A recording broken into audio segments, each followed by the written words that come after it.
কাউকে শরীক মানতে পারি না। এই খতমে নবুয়ত হেফাজতের জন্য সাহাবীরা জান পর্যন্ত দিয়ে দিয়েছেন। হাবিব আনসারী রাদিয়াল্লাহু আনহু খতমে নবুয়তের প্রথম শহীদ। আল্লাহ নবী তাকে বার্তা দিয়ে পাঠিয়েছিলেন মুসাইলিমা কাযযাবের কাছে, তিনি বার্তা নিয়ে দিলেন। কিন্তু মুসাইলিমা চূড়ান্ত অসভ্যতা দেখিয়ে তাকে বলল, এই হাবিব, তুই এটা স্বীকার করিস কি না যে মুহাম্মদ আল্লাহর রাসূল? বলল, হ্যাঁ আমি অবশ্যই স্বীকার করি মুহাম্মদ সাল্লাল্লাহু আলাইহি ওয়াসাল্লাম আল্লাহর রাসূল। বলল, ভালো কথা, এটাও তো স্বীকার করিস যে আমিও আল্লাহর রাসূল? বলল, নাউযুবিল্লাহ, আমি কিছুতেই স্বীকার করি না যে তুই আল্লাহর রাসূল। ব্যাস শুরু হয়ে গেল জুলুম আর নির্যাতন।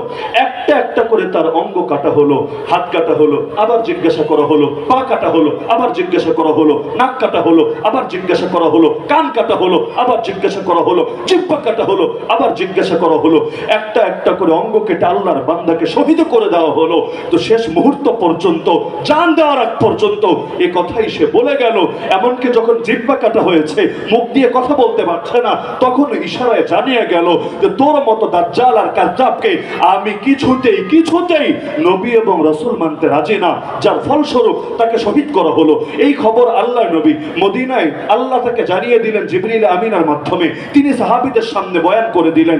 এই সংবাদ যখন তার মায়ের কাছে পৌঁছলো, যার নাম কি আল্লাহ ভালো জানেন, ইতিহাসে তিনি স্বর্ণাক্ষরে লেখা আছেন উম্মে হাবিব নামে, মানে হাবিবের আম্মা নামে। তো উম্মে হাবিবের কানে যখন এই সংবাদ পৌঁছলো, সঙ্গে সঙ্গে তিনি আল্লাহর নামে কসম খেয়ে বললেন, আরে আল্লাহর কসম করে বলি, লিহাযাল ইয়াউমি আরদাতুহু, আজকের এই দিনের জন্যই তো আমার বাচ্চাটাকে দুধ পান করিয়েছিলাম। আমার বাচ্চাকে দুধ পান করিয়েছি কোনো বিড়াল বানানোর জন্য না, কোনো কাপুরুষ বানানোর জন্য না। তো আজকে যে খাতমে নবুয়ত হেফাজতের জন্য আমার সন্তান শহীদ হলো, এজন্যই তো ছোটবেলায় ওর দুধ আমি ওকে খাইয়েছিলাম। সুতরাং আল্লাহ তো আমার দিলের চাহিদাই পূরণ করেছে। তো সেই জামানা থেকে এই জামানা স্বাধীন